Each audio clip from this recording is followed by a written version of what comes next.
I've been in the gem mineral business for 10 years. I started in this business in 2008. I worked for a large jewelry manufacturing company. I did shows all over the country, from Tucson, Arizona, the Tucson Gem Mineral Show, to Southern Jewelers Trade Association in Georgia, to shows at the Javits Center in Manhattan. After doing all those shows, I like Gem Faire because it's a family-oriented business. It's not all about price point and money. It's about feeling, about connection. It's about beauty versus, when you work in the trade, it's all about price point and how much can I sell it for. And that's a big part of what we do, but at the same time, it's not so much fun. So my thing is high energy gemstones. I like things that people have a strong reaction to. I've been in this business for a very long time, and a lot of people would come up to me for years and be like, what's this stone good for, or what's this good for? And I'm like, how am I supposed to know? And I came to this place, if it's pretty and you like it, then that's good medicine. Stones, a lot of people might seek them out for prestigious purposes, for bragging rights, but a lot of people just seek them out to feel good, because they think they're beautiful. We go hiking because it's beautiful. We do lots of things because of beauty. And so when people come here to the fair and they are looking at these stones, these very mysterious things that people wonder if they're real or not, it's a connection with nature. And so I think that's what people should look for, is what makes them feel connected to nature. I'd like to really talk about these guys. These are a Canadian Ammonite. There's only a few dealers in the world that carry these. They're mined in one place in Lethbridge, Canada, southern Alberta. And they're about 70 million years old, give or take. And these are preserved shells. So you can think about a seashell or abalone or pearl, but that's been hardened with time and turned to stone. This deposit will probably be finished in the next 50 years, and there will not be any more. So it's a very rare and mysterious, beautiful phenomenon. Can you talk a little bit about the difference between a fossil and a rock, maybe? Well, sure. So fossils and rocks, are kind of the same in some ways because they're hard silicated things, but rocks are mineral formations versus ammonites or fossils in general are animals, and they were things that were alive, so fossilized animals and petrified plants, and I don't understand all the exact differences, but when it comes to fossils, they were animals. So this stone is called Moldivite. You can notice that teardrop shape.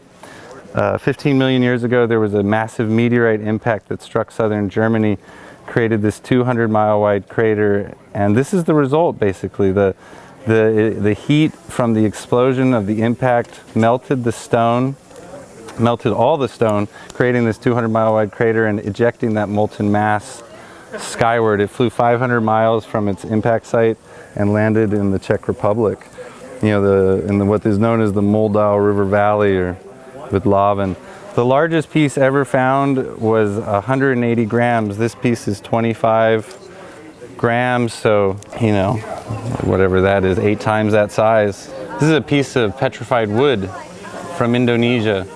It's kind of a famous petrified wood.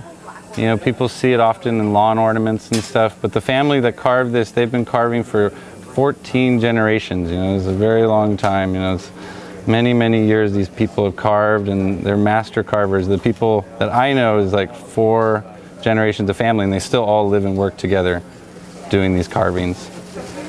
And these are the same carvers that make this piece, for instance. This is a piece of pyrite from Peru, and then this is jet, which is a 120 million year old fossilized coal. It has a little rose gold and ruby in the eyes. And the artist that conceptualized this, his name is Lee Downey, and is a relatively famous artist. For me, with all the stones, I feel like they kind of choose me. They kind of find me, and I enlist in their service, and I'm bringing them to the people, and so oftentimes, say when it comes to Moldivite, Moldivite and I, we knew each other for a very long time, so to speak. I'd seen it around and, wasn't so attached, but then over time, it just kind of crept in as this Yeah, I mean, this figurehead in my business. And like for me, it was all about the reaction that people would have. You know, I had a little bit of Moldivite and people would come over and be like, oh my gosh, you got the Moldivite. And, you know, and some people would say, oh, I can't have that around me. It makes me sick. It's like too weird of an energy. And other people are like, oh, I need more of that. And for me, that was really interesting. So it's like I do these fairs 40 times plus a year. And so I want to keep it interesting. And to see these personal reactions from people was the most intriguing. And so over time, it became the centerpiece of my business. Since we're on the topic of Moldivite, you know, it's like these pendants here, you know, this is a faceted Moldivite, you know, so these for many years were known as Bohemian emeralds. And they were just misinformed, you know, the people, you know, they were thinking, well, it's a green stone, it's found in ancient Bohemia or, you know, modern day Czech Republic, you know, and but yeah, this stone, you can see in this one too, these waves, you know, and so the most interesting part about Moldivite is it all exhibits this movement, you know, because if you imagine like a 5-gallon bucket of water getting chucked into the air with a huge amount of force and do that on like a million times larger scale, that's the result of Moldivite, you know, so it was just a large mass of molten earth that was ejected skyward from the impact of the meteorite, creating all these like very interesting, unique teardrop shapes and, you know, splatter shapes, you know, kind of disc-like shapes. And since we're talking about it, like this golden material here that's surrounding it, this is called Libyan desert glass, or, you know, golden tactite. It's found in Egypt, Libya, and Sudan, and was used by King Tut in a breastplate of his. And people didn't even know until recently that it was actually carved from this meteoric glass, you know, this tactite. Which I find is really intriguing, that like for thousands and thousands of years these stones have been used in religious emblems and cultural motifs. The last thing I want to show you right here is this dagger right here. It's carved out of a stone called shungite. You can see these little bits of gold in there. That's pyrite.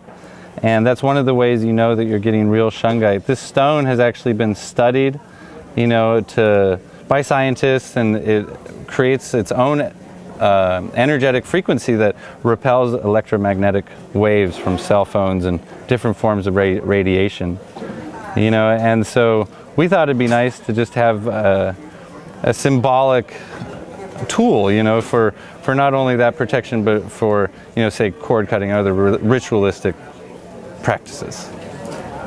And they're beautiful. All the members of Gem Faire, all the vendors, you know, we work really, really hard, you know, to bring all this tonnage of rock and, you know, beautiful gemstones all over the country. And I know myself personally, I care about it very much. And so I'd love for you to come check out what we do here at the Good Medicine Shop and see what we're all about.